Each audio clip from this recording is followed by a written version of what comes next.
बिस्मिल्लाहिर्रहमानिर्रहीम। अस्सलाम वालेकुम स्टूडेंट। इस उम्मीद के साथ कि आप सब खैरियत से होंगे।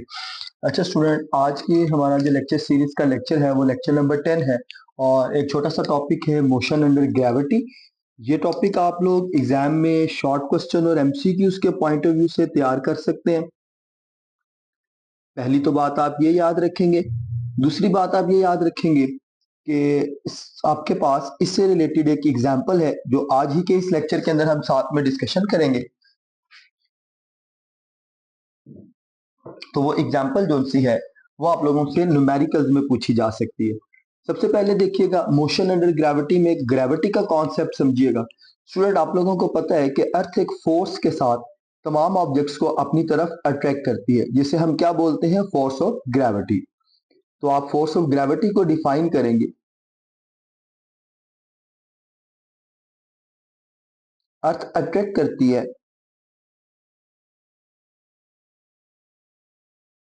Everybody toward its centre with a force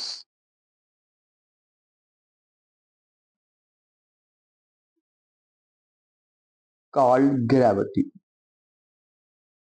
जिसकी वजह से तमाम ऑब्जेक्ट जो से हैं वो सरफेस ऑफ अर्थ के साथ क्या रहते हैं, स्टिक रहते हैं।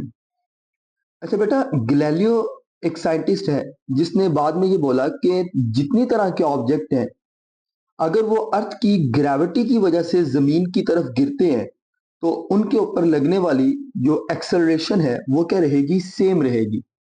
तो गैलीलियो ने कहा कि all bodies have same acceleration when freely falling towards the earth.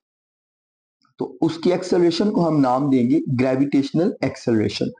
For example आप कंसीडर करें, ये अर्थ का सेंटर है और आप यहां से एक बॉल या एक ऑब्जेक्ट को अपवर्ड थ्रो करते हैं ऊपर की तरफ।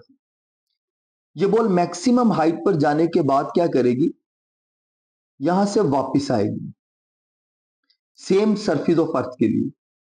अब जब ये बॉल नीचे वापस आ रही है तो इस पर जो लगने वाली फोर्स है वो सिर्फ एक ही फोर्स है, और वो कौन सी है, ग्रेविटी की, क्योंकि जमीन इसको अपनी तरफ क्या करेगी, अट्रैक्ट करेगी। लिहाजा जो इसका मूविंग एक्सेलरेशन है वो कौन सा होगा, ग्रेविटेशनल एक्सेलरेशन होगा। तो आप बोलेंगे कि ऑल बॉडीज जो फ्रीली फॉल है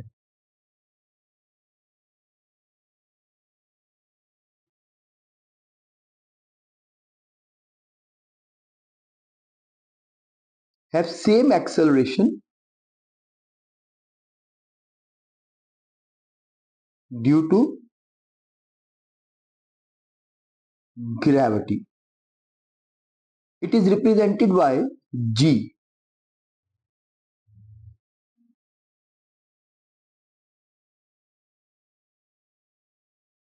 जिसकी वैल्यू 9.8 मीटर पर सेकंड स्क्वायर होगी। अब बेटा चूंकि value of G freely falling body के लिए वो 9.8 है, तो इससे रिलेटेड जो इक्वेशन ऑफ मोशन है वो भी आपके पास सारी की सारी क्या होंगी, चेंज होंगी। फर्स्ट इक्वेशन ऑफ मोशन आपके पास क्या थी, V F is equal to V I plus A T. तो ए की जगह पर अब आप लिखेंगे जी टी, ठीक है। इसी तरह सेकेंड इक्वेशन ऑफ मोशन आपके पास क्या थी, V I T plus 1/2 A T. तो ये आप क्या लिखेंगे, जी टी का स्क्वायर लिखेंगे। इसी तरह जो आपके पास थर्ड इक्वेशन ऑफ मोशन है वो आ जाएगी V F square is equal to V I square minus V I square is equal to 2g into H. यानी जहां जहां पर ए है आप उसको किस से रिप्लेस कर देंगे, जी से रिप्लेस करेंगे। अब आप देखें पॉजिटिव एक्सेलरेशन किसे कहते हैं और नेगेटिव एक्सेलरेशन किसे कहते हैं। याद रखिएगा हमेशा, अर्थ की जो ग्रेविटी की फोर्स है उसकी डायरेक्शन हमेशा toward the centre of earth रहती है। तो अगर कोई ऑब्जेक्ट जो इस ग्रेविटी की डायरेक्शन के अगेंस्ट मूव करेगा हम उसके एक्सेलरेशन को बोलेंगे नेगेटिव एक्सेलरेशन। और जब ये object in favour of gravity direction move करेगा, यानी ग्रेविटी की डायरेक्शन डाउनवर्ड है और ऑब्जेक्ट भी डाउनवर्ड मूव कर रहा है तो हम इसके एक्सेलरेशन को बोलेंगे पॉजिटिव एक्सेलरेशन। तो आप यहां से पॉजिटिव एक्सेलरेशन को डिफाइन करेंगे कि g is taken as positive, वो पॉजिटिव कंसीडर होगा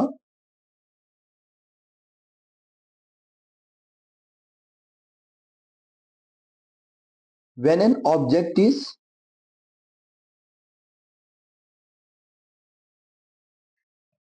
फ्रीली फॉलिंग। जब एक ऑब्जेक्ट फ्रीली फॉल करेगा तो g की वैल्यू जो सी है वो आप क्या कंसीडर करेंगे, पॉजिटिव। और g इज टेकन एज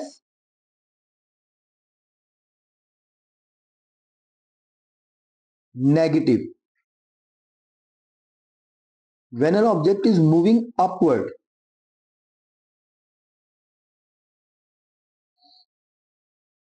जब एक ऑब्जेक्ट आप अपवर्ड थ्रो करते हैं, जैसे मैंने इस बॉल की एग्जांपल दी, तो आप इसके लिए g की जो वैल्यू है वो क्या लिखेंगे, नेगेटिव लिखेंगे।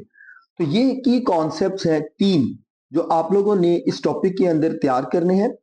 ये पॉजिटिव एक्सेलरेशन कब होगा और नेगेटिव एक्सेलरेशन कब होगा, आप लोग एमसीक्यूज के पॉइंट ऑफ व्यू से इसको तैयार करेंगे। और ग्रेविटेशनल एक्सेलरेशन क्या होता है इसे आप शॉर्ट क्वेश्चन के तौर पे तैयार करेंगे। यहां पर स्टूडेंट्स आपके लिए एक बहुत ही इंपॉर्टेंट शॉर्ट क्वेश्चन में डिस्कस कर देता हूं। अक्सर ये सवाल किया जाता है कि अगर एक ऑब्जेक्ट जिसका मैस लेट से 10 किलोग्राम है और एक दूसरा ऑब्जेक्ट जिसका मैस 100 किलोग्राम है, दोनों फ्रीली फॉल किए जाते हैं, तो दोनों के एक्सेलरेशन में क्या फर्क होगा और दोनों में से कौन सा पहले जमीन पर पहुंचेगा, जमीन के साथ कौन सा पहले जाकर टकराएगा। यानी एक ऑब्जेक्ट यहां पर मैंने रखा जिसका मास कितना है जी, 10 किलोग्राम, और एक मास यहां पर रखा जिसका वेट कितना है, 100 किलोग्राम। दोनों को फ्रीली फॉल ड्रॉप किया जाता है नीचे की तरफ, तो दोनों पे लगने वाली जो फोर्स है या एक्सेलरेशन और वेलोसिटी है वो क्या होगी।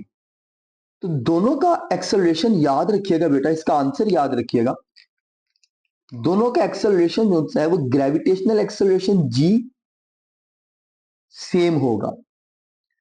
मैस m1 का नीचे पहुंचने का जो टाइम है t1 और मैस m2 का जो टाइम है t2, इन दोनों में डिफरेंस आ जाएगा। t2 टाइम जो सा है ये स्मॉल होगा क्योंकि इनर्शिया ज्यादा है, इनर्शिया ज्यादा होने की वजह से ये ऑब्जेक्ट ज्यादा स्पीड के साथ जाके टकरा जाएगा। और t1 जो सा है उसका जो अप्रोचिंग टाइम है वो थोड़ा सा क्या होगा, ज्यादा होगा। तो ये बेसिक डिफरेंस है। ये शॉर्ट क्वेश्चन इस टॉपिक से रिलेटेड आपको एडिशनल पूछा जा सकता है। अच्छा स्टूडेंट, अब मूव करते हैं इससे आगे इस टॉपिक की एग्जाम्पल के ऊपर। एग्जाम्पल 2.5। एग्जाम्पल क्या है जी, an iron ball of mass 1 kilogram is drop from the tower. एक आयरन बॉल है जिसका मैस कितना है, 1 किलोग्राम। तो आप गिवन डाटा में सबसे पहले क्या लिखेंगे, मैस लिखेंगे।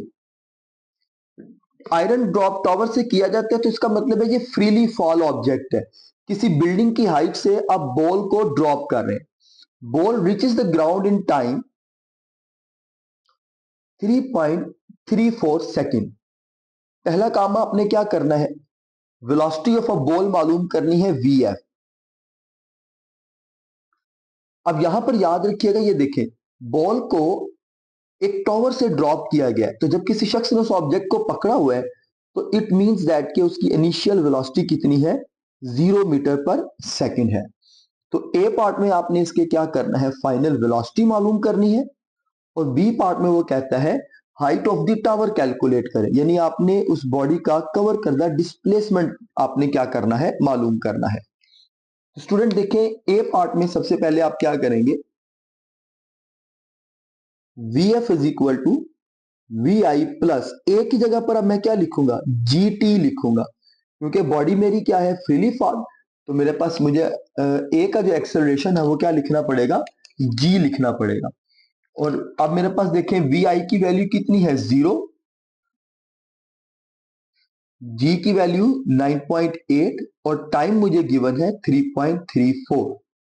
तो वी एफ फाइनल जो है वो मेरे पास क्या आ जाएगा 32.7 मीटर पर सेकेंड। ये इसके पहले पार्ट का आंसर होगा।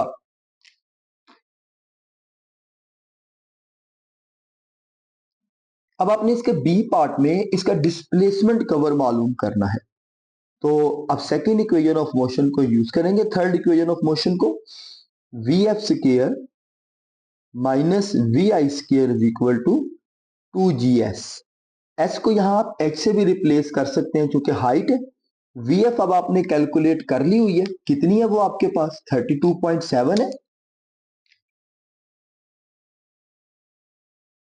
इसका आप करेंगे स्क्वायर, वी आई जीरो का स्क्वायर होगा 9.8 और डिस्टेंस ट्रेवल्ड आप किससे लिखेंगे एस से लिखेंगे।